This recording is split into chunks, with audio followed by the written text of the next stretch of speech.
नमस्कार, आप देख रहे हैं आर्या न्यूज और मैं हूं आपके साथ पल्लवी सिंह।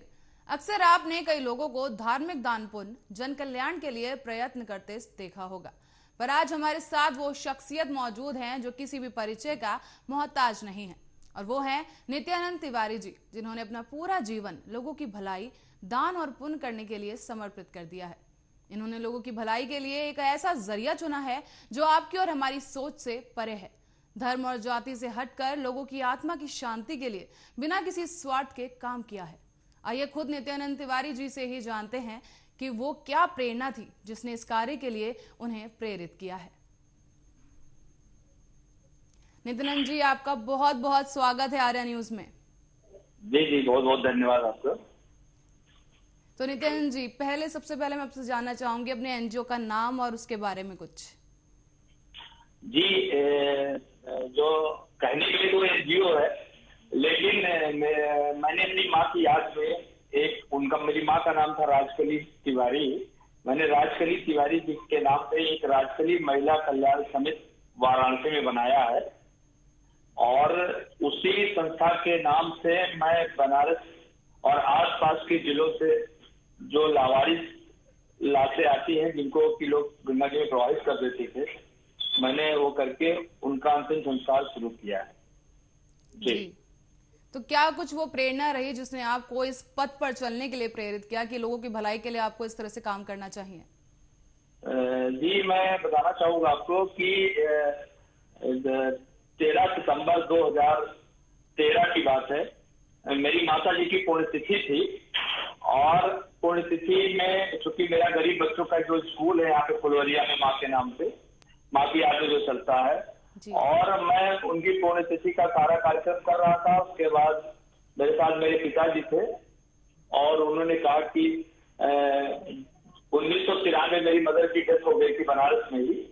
तो मेरे पिताजी ने मुझसे कहा कि मुझे वो हरिश्चंद्र घाट देखना है जहां मैं करीब 20 साल पहले आपकी माता जी का अंतिम संस्कार किया था। तो मैं एक्चुअल में जा रहा था अपनी वो जगह दिखाने के लिए पिताजी को, लेकिन रास्ते में मैंने देखा कि एक 100 को एक बोरे में बंद करके कुछ 2 पुलिस वाले उसको ले जा रहे थे घाट की तरफ, और उसको रिक्शे पे रखे थे। तो वो देखने के बाद मुझे लगा कि मतलब ये तो किसी मनुष्य की लाश है, और इस तरह से मतलब जैसे जानवर की लाश लोग ले जाते हैं उस तरह से इसको क्यों ले जा रहे हैं। तो जब मैंने उनसे जानना चाहा तो पहले तो वो मुझे नहीं बता रहे थे, लेकिन बाद में उन्होंने बताया मुझे कि ये एक लाश है लावारिस, इसका कोई नहीं यहाँ पे, तो इसको हम लोग ले जा रहे हैं हरिश्चंद्र घाट से गंगा जी में प्रवाहित कर देंगे। तो मैंने कहा भाई, माननीय प्रधानमंत्री जी का क्षेत्र है काशी, और हमारे आदरणीय प्रधानमंत्री जी गंगा को स्वच्छ बनाने के लिए बहुत बड़ा अभियान चला रहे हैं। तो हम सबका फर्ज बनता है कि हम लोग माँ गंगा को स्वच्छ रखें, और हम लोग तो यहाँ तक कि कोई फूल पत्ती भी नहीं फेंकना चाहते हैं। और आप तो पुलिस वाले हैं, आप अगर ऐसे 100 को गंगा में प्रवाहित करेंगे तो एक तो गंगा प्रदूषित होगी, दूसरे आध्यात्मिक दृष्टि से देखा जाए तो हर मनुष्य की एक इच्छा होती है कि उसकी औलाद या जो लोग उसके परिवार के लोग हों, कम से कम मरने के बाद उसको 2 गज कफन मिले और उसका धार्मिक रीति रिवाज से उसका अंतिम संस्कार किया जाए।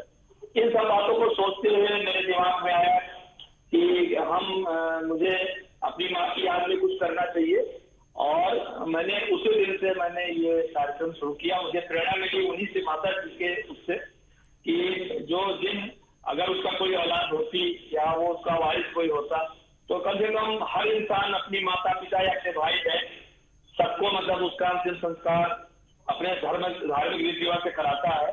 क्योंकि उसका कोई नहीं है, तो मैंने संकल्प लिया कि जिसका कोई नहीं है वो उसके लिए मैं रहूंगा, और मुझे अगर सूचना की मिलती तो मैं करूंगा।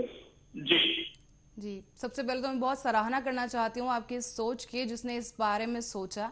लेकिन नित्यानंद जी, मैं जानना चाहूंगी कि इसके अलावा प्रोफेशनल लाइफ में आप किस तरह का काम करते हैं, क्या काम करते हैं, आपकी जॉब के बारे में कुछ बताइए। देखिए, एक्चुअल में हम और मेरे 2 बेटे हैं, चार्टर्ड अकाउंटेंट है हमारे यहाँ।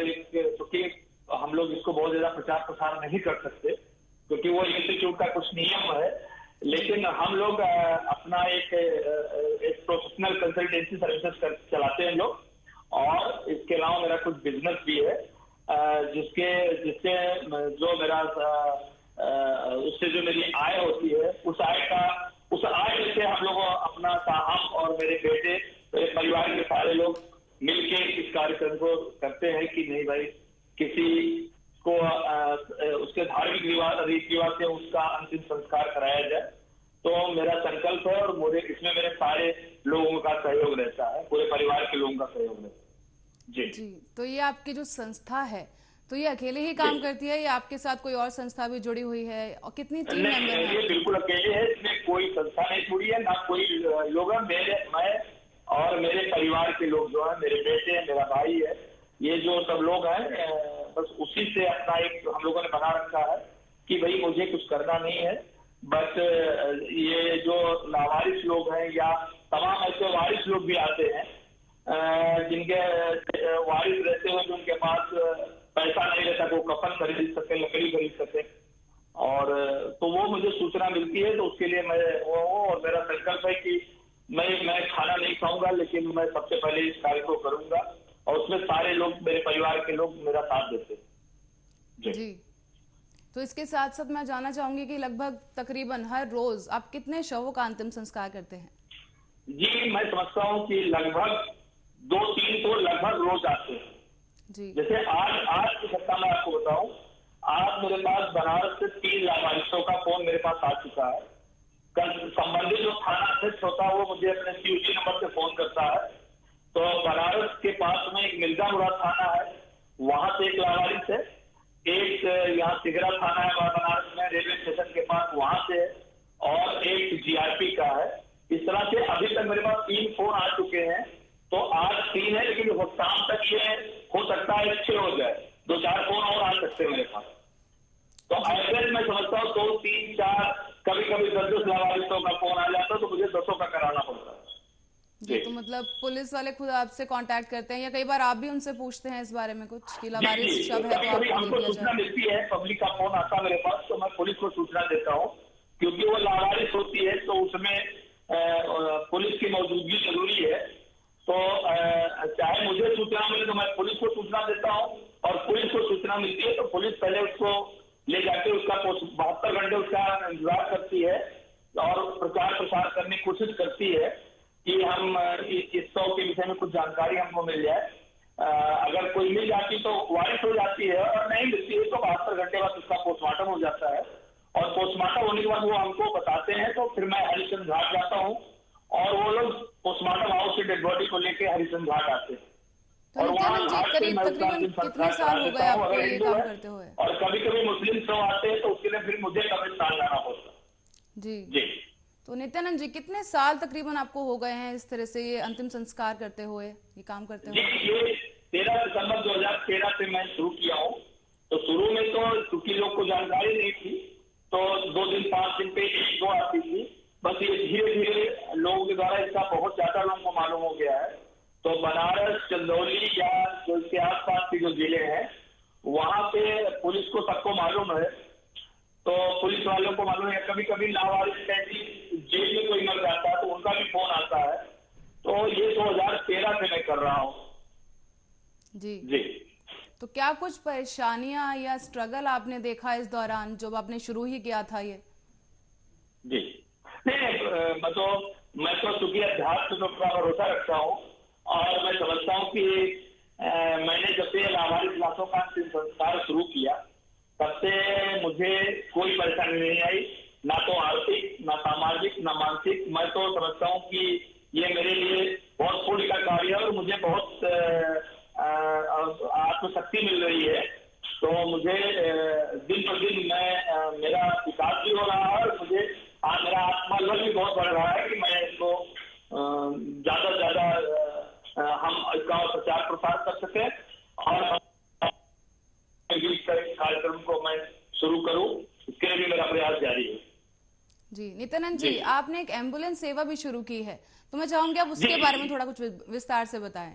जी, मैंने ये एम्बुलेंस सेवा 4 साल हो गया, मैंने एक एम्बुलेंस सेवा रखी है, और उसका ड्राइवर अलग है, उसमें सब कुछ रेडी रहता है। तो मैंने सारे न्यूज़पेपर में और के माध्यम से और आप लोगों के माध्यम से मैं जनता को सूचित करता रहता हूँ कि भाई ये एम्बुलेंस फ्री, एकदम फ्री है।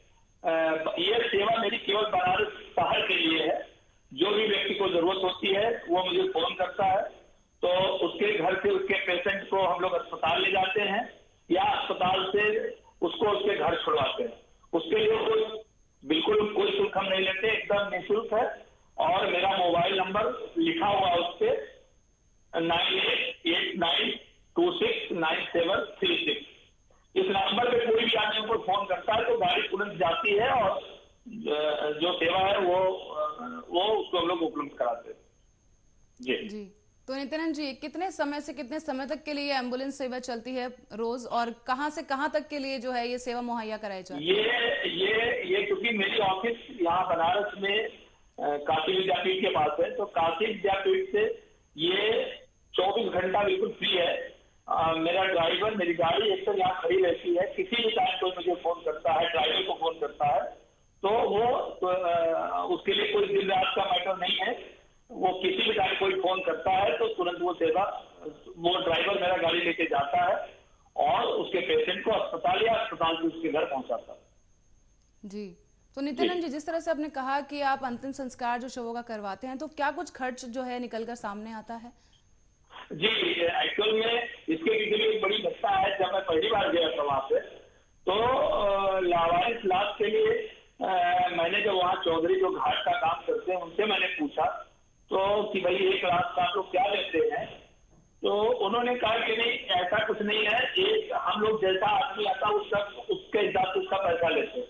कुछ लोग आते हैं जो 11,000 देते हैं, कुछ लोग आते हैं 15,000 देते हैं, कुछ लोग आते हैं जो 2,000 3,000 देते हैं। ये जो जिसके लिए आप हमसे पूछ रहे हैं ये है कौन आपका? तो मैंने कहा भाई मुझे तो ये भी नहीं मालूम है कि वो महिला है या पुरुष है, वो मेरा कोई गाइड संबंध तो नहीं है, लेकिन मुझे कुछ ऐसा लगता है कि कोई संबंध जरूर होगा, नहीं तो मैं दूसरे के लिए क्यों उतना परेशान होता। तो उन्होंने कहा कि अगर ये लावारिस है तो मैं इसको फ्री में करा दूंगा। तो मैंने उनसे कहा भाई चूंकि हरिश्चंद्र घाट पे जो हम लोग अपने बचपन में हरिश्चंद्र के विषय में कहानी पढ़े हुए हैं कि हरिश्चंद्र घाट पे मुफ्त में तो कोई मतलब नहीं है कुछ कराने का, तो मैं फ्री में नहीं कराऊंगा। और मैं निवेदन करता हूँ अगर मुझसे आप 1,1100 रुपया ले लें तो और अंतिम संस्कार करा दें, तो मैं एक नहीं इसके अलावा भी जो और रास्ते आएंगे उनका भी करा करूंगा। तो मैं सबसे बड़ा धन्यवाद चौधरी जी को देता हूँ कि वो महेंद्र चौधरी वहां पे, महेंद्र चौधरी ने कहा भैया कोई बात नहीं है, आप मुझे जो देना दीजिए, मैं इसका अंतिम संस्कार कराऊंगा। और 2013 से वो मुझसे मात्र 1150 रुपया लेते, 1100 रुपया लेते हैं एक लाख का, और 50 रुपया हमको कफन के लिए देते हैं। तो एक लाख पे मेरा केवल 1150 रुपया खर्च आता है, जो मैं अपनी जेब से देता हूँ। कभी 10 आ गया तो मुझे 11,500 देना पड़ता है, एक आ गया तो 1150 रुपया देना पड़ता है, और वो मैं टोटल अपनी जेब से देता हूँ। मेरा वही खर्चा है, रूटीन खर्च मैं वही मानता हूँ, मेरा यही सबसे बड़ा खर्चा है। जी। तो मतलब हर धर्म और हर समुदाय के जो शव होते हैं तो अब उनका अंतिम संस्कार उसी विधि विधान के साथ करवाते हैं। जी। अच्छा नित्यानंद जी, मैं जानना चाहूंगी आपने एक स्कूल भी बच्चों के लिए शुरू किया है, उसके बारे में जरा कुछ बताइए। जी, मैं बिल्कुल आपको बताऊं, बनारस कैंट के पास में एक गांव फुलवरिया है, वो बहुत ही पिछड़ा क्षेत्र है वहां पे। तो वहां पे मैं गरीब बच्चों के लिए स्कूल चला रहा हूँ और करीब 120-25 बच्चे इस समय वहां पढ़ रहे हैं। तो उसके लिए मैंने 5 टीचर अध्यापकों की नियुक्ति कर रखी है। उनका जो वेतन होता है, बहुत पैसा तो मैं नहीं दे पाता हूँ क्योंकि मुझे अपने साधन से देना पड़ता है, मेरा सीमित साधन है, लेकिन मैं अपने सीमित साधन से उन अध्यापक लोगों को भी पैसा देता हूँ। और जो 120-25 बच्चे पढ़ रहे हैं उनको मैं किताब, पेंसिल, रबड़ आज भी अपने पैसे से खरीद के देता हूँ। और ये विद्यालय भी करीब 21 साल हो गया, 2000 से मैं चला रहा हूँ और अभी तक बिल्कुल सही ढंग से चल रहा है, कोई परेशानी नहीं आ रही। जी। तो कितनी कक्षा से लेके कितनी कक्षा तक के लिए जो विद्यालय आप ये मेरा स्कूल जो बच्चों के गरीब बच्चों का वो क्लास 1 से क्लास 6 तक के लिए है। जी। और उससे उस स्तर तक मुझे शासन से मान्यता भी प्राप्त है। जी। तो इसमें कुछ मिड डे मील वगैरह का भी आपने प्रावधान शुरू किया है या नहीं, मैं चूंकि करना मुझे अपने साधन से थी, मैं मिड डे मील या कोई व्यवस्था नहीं कर पाया हूँ, क्योंकि मुझे शासन से कोई इसकी सहायता नहीं मिलती, ना तो मुझे कोई क्षतिपूर्ति मिलती है, ना मुझे बच्चों के खाने के लिए कुछ मिलता है। तो मैं खाने की कोई व्यवस्था नहीं कर पाता हूँ उनके लिए, बच्चों के लिए। बच्चे अपने गांव घर से जो भी उनके पास रहता है वो लेके आते हैं, जब उनको दोपहर की छुट्टी मिलती तो अपना उस समय अपना खाना खाते हैं और फिर पढ़ के अपने घर चले जाते हैं। और क्या कुछ खास सुविधाएं हैं आपके इस स्कूल में, कुछ जरा बताइए इस बारे में। नहीं, मैं अपने स्कूल में एक तो बच्चों के लिए फीस नहीं है, दूसरे उनको मैं जो दे पाता हूँ वो पेंसिल रबड़ इत्यादि की जो व्यवस्था करके वो मैं करता हूँ। और अभी मैंने वहाँ पे 5 कंप्यूटर भी लगा रखा है, तो वो जो गरीब बच्चे हैं वो गरीब बच्चे को मतलब 1 घंटा आधा घंटा, क्योंकि अभी तो कोरोना काल में कुछ पढ़ाई सब बंद चल रही है और जब नॉर्मल स्कूल चल रहा था तो उन बच्चों को हम फ्री में कंप्यूटर की शिक्षा भी देते हैं। और मैंने वहाँ 10 सिलाई मशीन लगा रखी है, तो 1 बजे के बाद जब ये बच्चों का विद्यालय समाप्त हो जाता है तो जो क्षेत्र की गरीब महिलाएं हैं मैं उनको बुला करके और उनको निःशुल्क सिलाई कढ़ाई की शिक्षा देता हूँ। जी जी। तो नित्यानंद जी, मतलब स्कूल भी हो गया, शव भी हो गए और मतलब एम्बुलेंस भी हो गई, और क्या कुछ करने का इरादा है आपका? जी, मैंने, आप क्या कह रही हैं? मैं कह रही हूँ स्कूल भी हो गए और लोगों का कल्याण भी हो गया, अब और क्या ऐसा धार्मिक काम करने का इरादा है आपका? हर क्षेत्र में कहीं ना कहीं आपने कुछ योगदान दिया है। भरोसा रखता हूँ और मैं सोचता हूँ मुझे भगवान और अगर कोई काम ऐसा देंगे तो मैं समाज सेवा के लिए संकल्प हूँ और मुझे समाज सेवा में बहुत इंटरेस्ट है। मैं आगे ऐसा कि मैं इसी लावारिस क्लास के लिए मैं सोच रखा हूँ कि मैं इसका और प्रचार प्रसार हो। अभी ये काशी में हो रहा है, मेरा अगला प्लान अयोध्या के लिए है। मैं अयोध्या में भी ये कार्यक्रम को चाहता हूँ कि वहां पे भी कोई तो इस तरह से उनका गंगा में लोग प्रवाहित ना करें। मेरा सबसे निवेदन है, आपके चैनल के माध्यम से मैं और लोगों को इसके लिए जागरूक करना चाहता हूँ, निवेदन करता हूँ कि लोग कोई भी शव गंगा में प्रवाहित ना करें और अगर कुछ ऐसी स्थिति आती है तो हम लोग को सूचित करें और मैं उन शवों का अंतिम संस्कार अपने संसाधन से करने के लिए संकल्प हूँ, मैं कराऊंगा। जी, तो नित्यानंद जी, अगर कोई संस्था आपकी संस्था के साथ जुड़ना चाहे तो उसके लिए क्या करना होगा? देखिए, मैं उनका स्वागत करता हूँ, मैं बहुत खुश हूँ। अगर कोई लोग ऐसा आना चाहते हैं तो उनका स्वागत है, वो आए, क्योंकि अकेले को छोड़ नहीं सकता। मैं प्रयास कर रहा हूँ और मैं सोच रहा हूँ कि आने वाले दिनों में भगवान मुझे आप लोग के माध्यम से प्रचार प्रसार होगा, तो अगर कुछ लोग जुड़ना चाहते हैं तो मेरा नंबर है, ये मैंने आपको नंबर बता दिया, हमसे लोग संपर्क करें, मैं उनके साथ हूँ। मुझे अपने लिए कुछ नहीं चाहिए, बस मैं चाहता हूँ कि ये बनारस क्या पूरे उत्तर प्रदेश के सारे जिलों में ये कार्यक्रम शुरू किया जाए।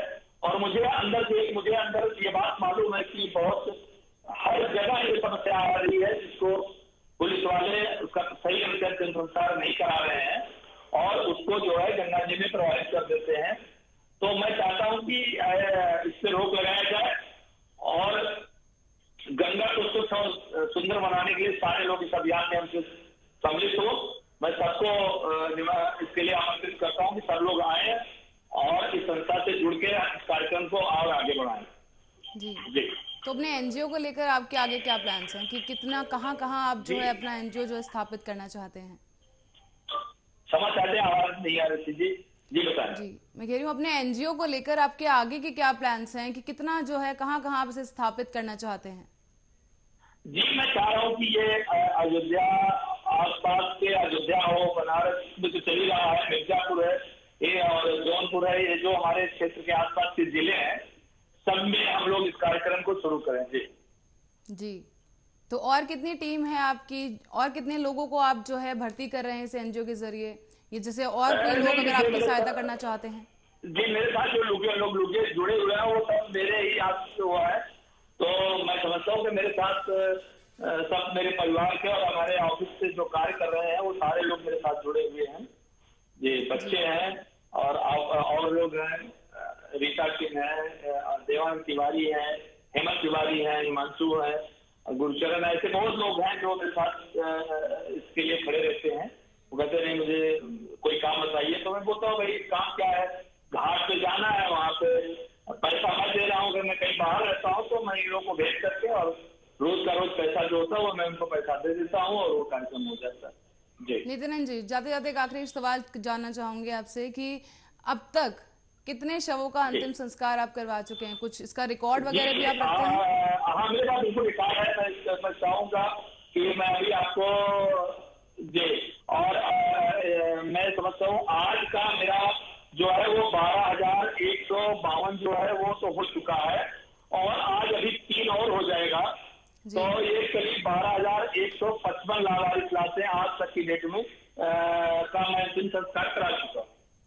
जी और मैं नित्यानंद जी, अभी एक जो सबसे बड़ा मैं कार्य के लिए सोच रहा हूँ, जहाँ मेरा जन्म स्थान है अम्बेडकर नगर में, मैं वहाँ पे एक अपने पिताजी के नाम पे पंडित रामदेव तिवारी जन कल्याण अस्पताल के लिए मैंने जमीन ले लिया है और उसका वहाँ पे अस्पताल का निर्माण कार्य मैं समझता हूँ कि 1-2 महीने में शुरू करने का मेरा इरादा है। बाकी देखिए भगवान क्या करते हैं, आगे अगर सब कुछ ठीक रहा तो 2-3 महीने में निर्माण कार्य शुरू हो जाएगा। जी नित्यानंद जी, बहुत बहुत धन्यवाद आपका हमसे इस बातचीत के लिए। तुम्हारी शख्सियत हो तो ऐसी कि दुनिया याद रखे।